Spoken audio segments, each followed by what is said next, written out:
merupakan pengakuan utang misalnya. Ini merupakan pengakuan penerimaan uang.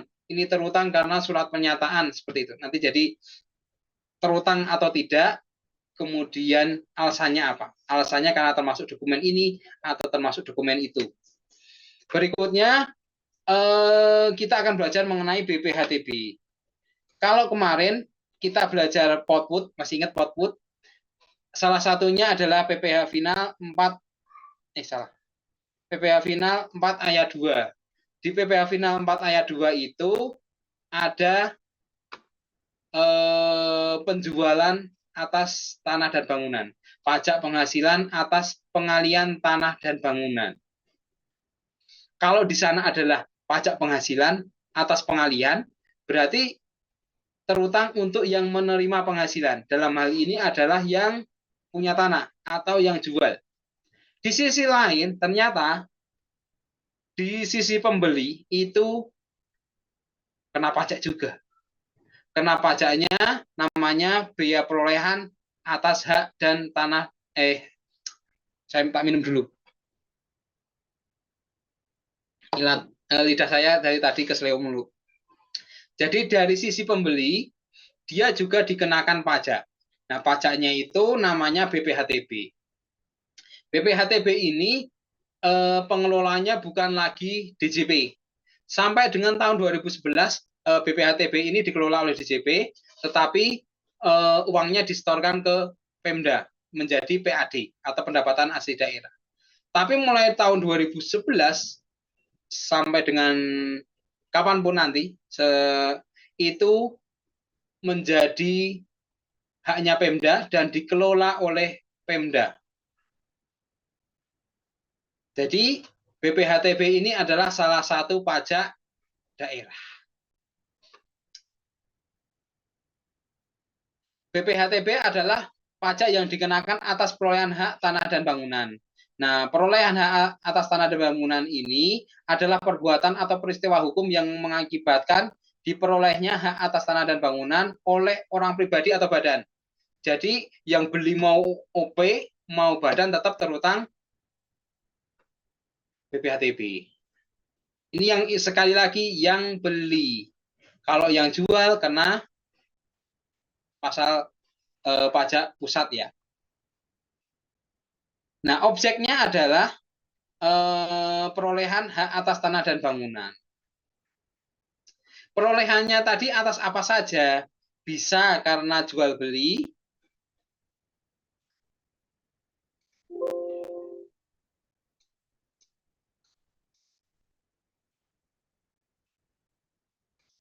enggak bisa, bentar.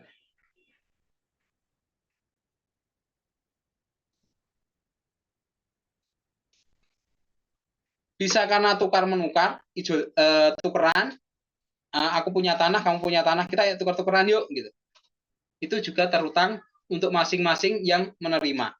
Atau hibah, atau waksiat, atau waris, atau pemasukan dalam perseroan.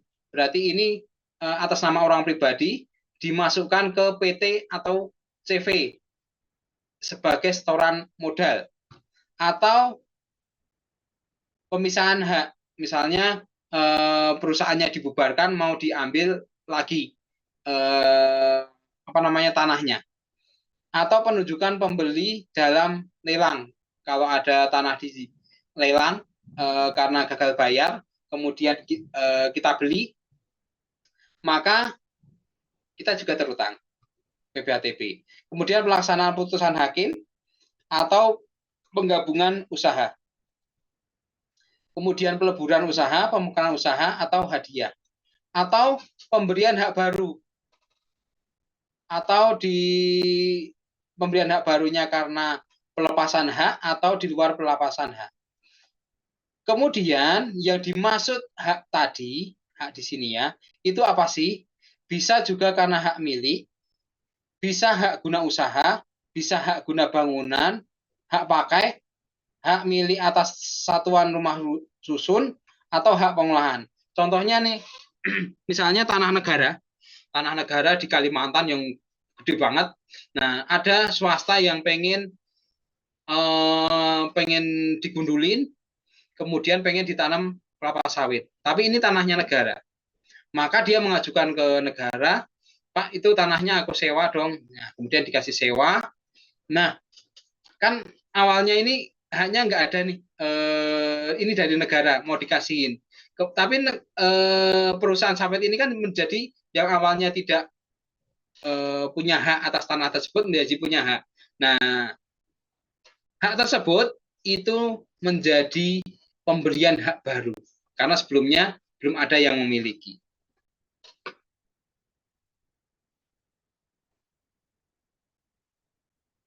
Kalau yang tadi itu yang objek yang akan dikenakan BPHTB. Kalau yang tidak dikenakan yang mana? Yang pertama untuk perwakilan diplomatik, konsulat atas pemberlakuan timbal balik, kemudian negara untuk penyelenggaraan pemerintah dan atau untuk pelaksanaan pembangunan guna kepentingan umum, kayak pembebasan kemarin ya, yang KCIC, yang kereta cepat, itu kan banyak yang dibebasin tuh yang di Bandung ya. Nah, itu kan penerima manfaatnya kan negara ya dalam hal ini. Nah, negara tidak perlu membayar BPHTB. Masa bayar kayak negara bayar BPHTB itu kan kayak dari kantong kiri masukin kantong kanan gitu kan. Makanya ya udah daripada seperti itu mending nggak usah aja sekalian. Kemudian badan internasional ini hampir semuanya ya, hampir semua pajak berlaku sama yang diplomatik ini. Kemudian orang pribadi atau badan karena konversi hak, karena perbuatan hukum lain yang tidak ada perubahan nama. Kemudian orang pribadi atau badan karena wakaf, kemudian orang pribadi atau badan yang digunakan untuk kepentingan ibadah. Kemudian yang terutang siapa? Yang terutang adalah orang pribadi atau badan yang memperoleh hak atas tanah dan bangunan. Tarifnya 5% ya. Tapi tarif ini tergantung dari Pemda masing-masing ya. Tapi sampai dengan saat ini sebagian besar masih pakai tarif 5%. Nah, 5% tadi dari mana? Dari yang pertama dari nilai jual beli. Kalau jual beli ya nilai transaksinya berapa, nilai jualnya berapa, nilai belinya berapa. Kalau tukeran pakai nilai pasar. Kalau hibah juga nilai pasar, wasiat juga sama, waris apalagi, pemasukan dalam perseroan sama, pemisahan hak sama pakai nilai pasar, pengalihan hak karena putusan hakim juga nilai pasar. Kemudian pemberian hak baru, pemberian hak baru di luar pelepasan, penggabungan, peleburan, pemekaran, hadiah, itu semuanya menggunakan nilai pasar. Nilai pasar itu maksudnya bagaimana, Pak? Misalnya ini hadiah. Saya ngasih hadiah ke Mbak Julfa misalnya. Saya ngasih hadiah kan, Mbak Julfa nggak ngasih saya uang, saya juga tidak tahu nih ini nilainya berapa. Terus BPHTB-nya dari mana? Nah, BPHTB dari nilai pasar rumah, misalnya tanah ya, berarti nilai sebelahnya berapa kalau dijual. Daerah situ kalau dijual per meternya berapa. Nanti digunakan sebagai harga jual untuk tanah yang mau saya kasihkin ke Mbak Zulfa tadi. Kemudian apabila tadi yang huruf A sampai dengan huruf N, sampai huruf sini ya, itu ternyata lebih rendah, termasuk nilai pasarnya itu lebih rendah daripada NJOP PBB. NJOP PBB itu apa, Pak? Untuk yang belum tahu, akan kita pelajari besok bagaimana cara ngitungnya, tapi kita tunjukin dulu. Nah, di sini.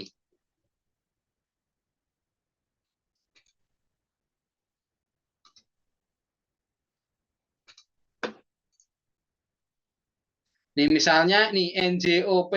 Nah ini. NJOP-nya 1,6 miliar. Ini berarti NJOP-nya ya. Bagaimana menemukan ini kita pelajari minggu depan. Kalau seandainya tadi misalnya saya ngasih tanah ke Mbak Zulfa. Tanahnya 25.000 meter persegi. Harga pasarnya itu cuma 1 miliar. Tetapi ternyata NJOP-nya 1,6. Maka yang dipakai adalah NJOP-nya. Tapi kalau seandainya sebaliknya NJOP-nya 1,6, ternyata harga pasarnya adalah 2 miliar, kita pakai yang 2 miliar. Jadi mana yang lebih tinggi antara NJOP atau mana yang lebih tinggi antara NJOP atau nilai pasar atau nilai transaksinya? Pilih yang lebih besar. Sekali lagi ini nanti kemungkinan di soal juga akan sering muncul. Ada dua NJO, ada dua nilai transaksi nih. Ada yang satu adalah nilai transaksinya dan satu nilai NJOP. Kalian pilih yang mana? Pilih yang paling gede. Jangan pilih yang kecil.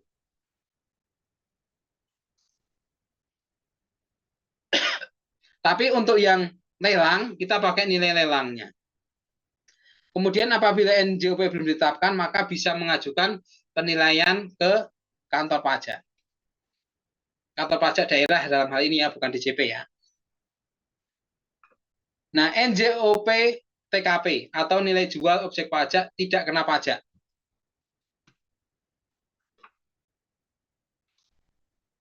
Ketika kita mau membayar BPHTB, kita akan mengisi namanya form validasi BPHTB. Formnya itu seperti ini.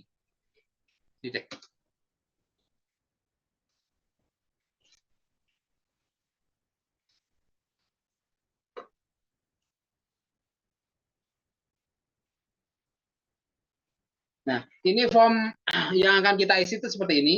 Nanti kita akan nyebutin NJOP-nya di sini. Kemudian ada nilai pasarnya ini. Misalnya ini transaksinya 175 juta. Ya, transaksinya 175, NJOP-nya 121. Berarti kita akan pakai nilai 175. Nah, 175 ini apakah langsung dikalikan 5%? Enggak. Dikurangi dengan NJOP PTKP terlebih dahulu. Nah, NJOP PTKP masing-masing daerah berbeda. Nah, dalam hal ini di slide saya tadi itu 60 juta. Tapi ada daerah, ini daerah mana ya? Batam itu 70 juta. Oke, kita ikutin di mana apa namanya kaki kita dipijak, disitulah kita makan. Nah, jadi di mana kita berada, ikutinlah aturan yang ada di situ. Karena ini Batam, maka NJOP PTKP-nya 70 juta. Dari harga pasar 175, kita kurangi 70 juta dulu. Jadi 105. Dari angka 105 ini, baru nanti kita kalikan 5%. Ketemu 5 juta sekian. Nah, 5 juta sekian inilah yang harus disetorkan ke kas daerah. Bukan lagi kas negara, tapi disetorkan ke kas daerah. Setelah disetorkan dengan menggunakan ini, form ini, kemudian nanti diminta pengesahan dari kantor pajak daerah. Kemudian nanti diketahui juga oleh notaris. Ini untuk yang BPHTB-nya. Kalau PPHTB-nya nanti minta pengesahannya ke DJP. Yang PPHTB, yang PPH-nya ya.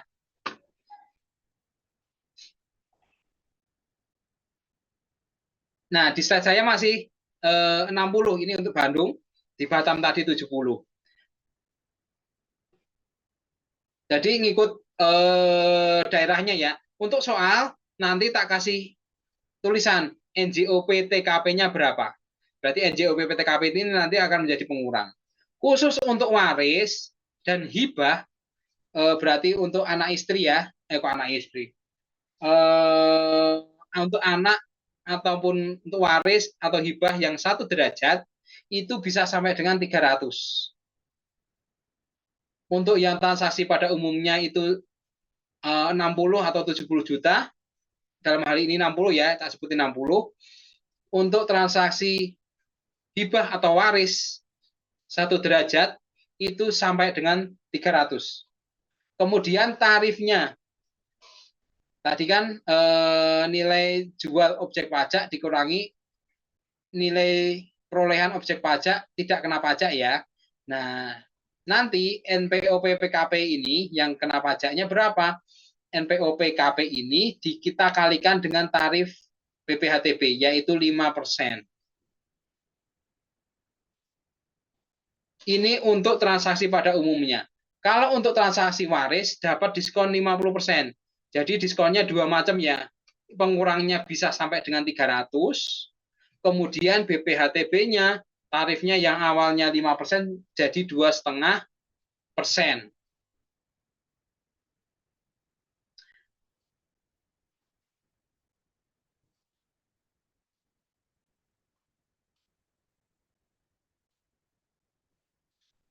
Ini adalah saat dan tempat terletaknya pajak ya.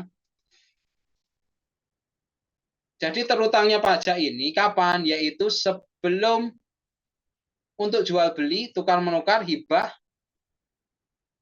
itu adalah sebelum ditandatangani akte jual beli. Untuk waris adalah sebelum didaftarkan ke kantor pertanahan. Pemasukannya itu akte juga, pemisahan hak akte, lelang juga pada saat penunjukan lelang. Putusan hakim yaitu pada saat tanggal putusan hakim, kemudian hibah sebelum didaftarkan, hak baru sebelum ditandatangani atau terbitnya surat pemberian hak. Sama begitu juga untuk pemberian hak baru, penggabungan, peleburan, pemekaran, dan untuk hadiah itu dibuat pada saat dibuat akte juga. Akte ketika di sini disebutkan akte adalah akte dari PPAT, ya PPAT ya, akte AJB dari PPAT. Tempat pajak yang terutang adalah wilayah kabupaten kota atau kota madya tingkat 2 atau kota ya, atau provinsi kota madya tingkat 1 untuk Jakarta saja. Jadi kalau selain Jakarta itu terutangnya di Pemkot atau Pemkab. Tapi untuk Jakarta di Pemprov. Kita kasih contoh soal. Misalnya nih tanggal 4 Juli tahun 2000 EK membeli tanah dengan nilai perolehan 55 juta. Karena nilai perolehannya itu lebih kecil dari yang tidak dikenakan pajak, dalam hal ini 60 juta, maka tidak terutang BPHTB untuk transaksi nomor 1. Kemudian tanggal 17 Agustus EK ini membeli lagi tanah, tapi berikutnya belinya harganya 80 juta. Kalau 80 juta kan NPOP PTKP-nya kan 60 nih. Berarti masih ada sisa 20 juta. 80 juta dikurangi 60. 60 itu kalau di pasal 21 kemarin itu namanya PTKP. Kalau di sini NPOP TKP. Jadi yang terutang pajak hanya 20 juta. 20 juta kita kalikan dengan 5%. Jadi terutang pajaknya adalah 1 juta. Oh ya, ini ada kelas A juga ya. Oke. Ada kelas B juga. Nanti kita absen yang kelas B ya. Tuan A membeli tanah dan bangunan dengan nilai 500 juta. NJOP PBB-nya itu 400. Nih, membeli tanah 500, NJOP-nya 400. Berarti pakai yang mana? Pakai yang, ingat, yang lebih tinggi. Negara nggak mau rugi. Berarti pakai yang 500. Pakai yang 500 ya. Kemudian kita kurangi dengan 60 juta. Kemudian hasilnya kita kalikan dengan 5%. Sampai di sini ada yang mau bertanya? Ini keluar di IC ya. Jangan lupa. Mau screenshot boleh. Jawabnya kalian seperti ini. Kemudian kalau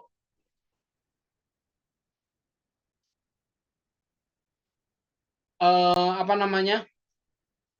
Ini kalau nilai total NJOP-nya belum diketahui. Ini gabungan sama soal PBB ya. Kita hitung dulu NJOP tanahnya dan bangunannya. Karena di sini diketahuinya masih per meter.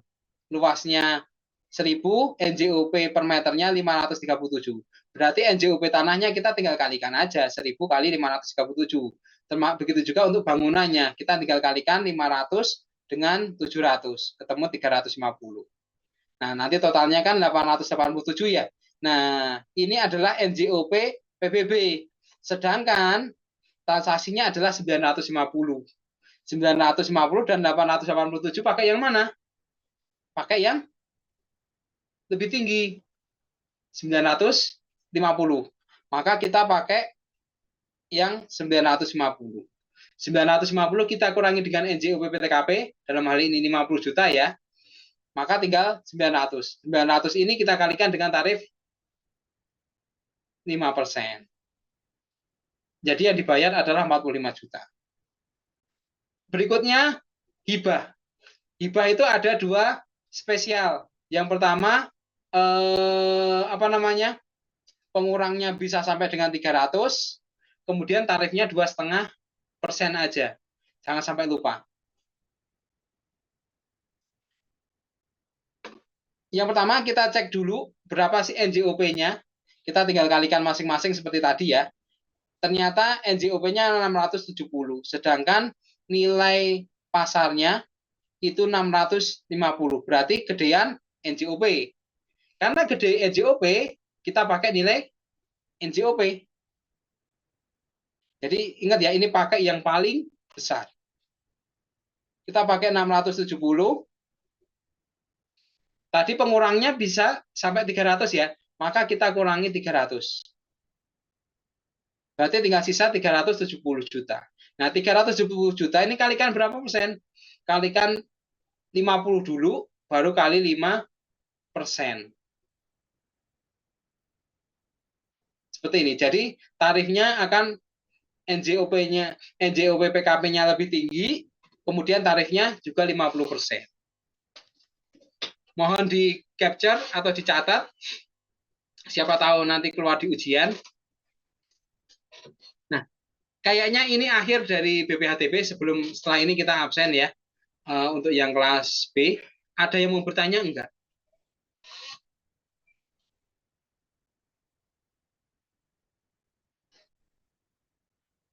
Sejauh ini jelas, Pak.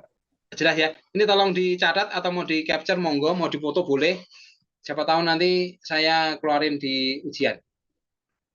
Oke, kalau tidak ada, saya itu takut di sini tuh hujannya, ini takut tiba-tiba mati. Kelas B ya.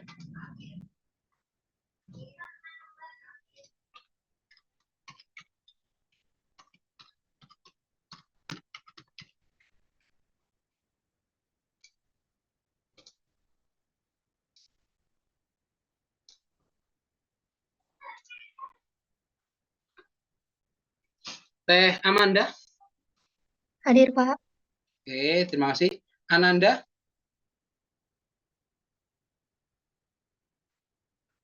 Tidak ada Ananda. Ananda Syahda? Hadir, Pak. Oke. Teh Ananda satu lagi nggak ada ya? Teh Ananda Nadia? Arika Sri Aini? Hadir, Pak. Oke, terima kasih. Asifa Haira? Asifa? Tidak ada. Athena? Hadir, Pak. Oke, terima kasih. Asifa hadir, Pak. Asifa ada, oke. Atria, Hadir, Pak. terima kasih. Bambang Yandi, Bambang sedang terkendala jaringan, Pak, tadi. nggak apa-apa. Dinar Prihadi, Hadir, Pak. terima kasih. Dionisius, Hadir, Pak. oke, terima kasih. Elsa Putri, Hadir, Pak. terima kasih. Faris Azhar, nggak ada. Mas Faris. Ferdiansah Pranata, Hadir, Pak. oke, terima kasih. Fitriyatil Aidah, Hadir, Bapak. oke, terima kasih. Hebrian nggak ada. Hadir, Pak. Hadir. Oh, ada, oke. Jessica nggak ada.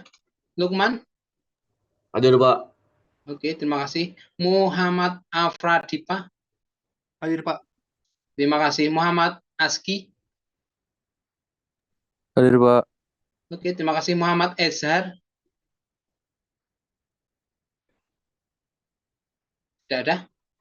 Muhammad Septian, Hadir, Pak. oke, terima kasih. Nanda Liana, Hadir, Pak.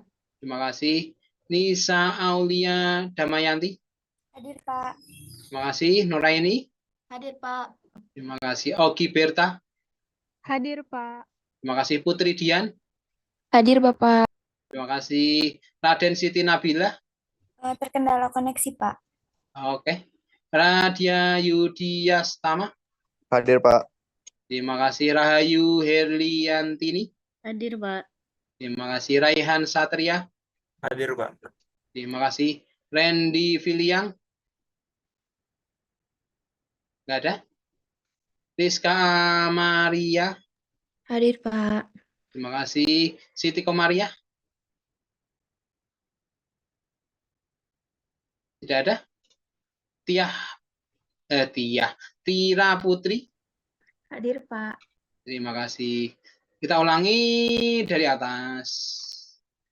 Ananda Nadia, nggak ada ya. Faris Azhar, Jessica Christina, Muhammad Ezhar, Randy Filiang, Siti Komaria, nggak ada ya.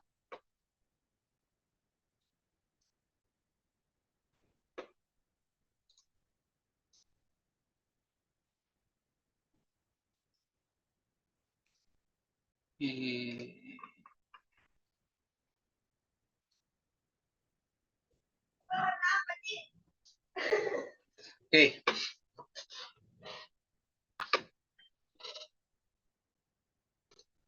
Mengenai materi ini, kira-kira ada yang mau bertanya? Jadi, enggak ada. Jadi ketika teman-teman nanti suatu saat jual beli tanah, kalau dari sisi yang jual, kita cerita dari sisi yang jual dulu ya. Yang jual, kan kita jual dapat uang. Dapat uang kita bayarkan 2,5% tanpa pengurang, langsung dikalikan dengan jumlah yang didapatkan, atau penghasilan yang diterima dikalikan dengan 2,5%, dibayarkan ke kas negara, kas pusat dalam hal ini, kemudian dilakukan validasi ke kantor pajak. Dalam hal ini melalui situs DJP online. Di menu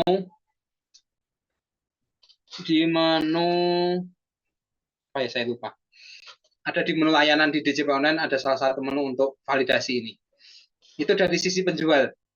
Kemudian dari sisi pembeli, ketika beli, kemudian kita cek nih, harga di BPHTB-nya, harga di SPPT-nya berapa?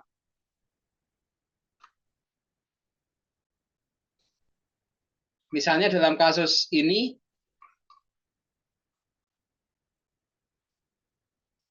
harga di SPPT PBB 887. Kemudian yang kita bayarkan 950. Berarti kita pakai yang 950 yang lebih gede. Kalau di NJOP-nya lebih gede, kita pakai nilai NJOP-nya. Oke, kita pakai 950. 950 kita kurangi dengan menurut aturan masing-masing Pemda ya. Dalam hal ini 50 juta, berarti kita kurangi dulu dengan 50 juta. Setelah dikurangi dengan 50 juta, kemudian dikalikan dengan tarif 5%.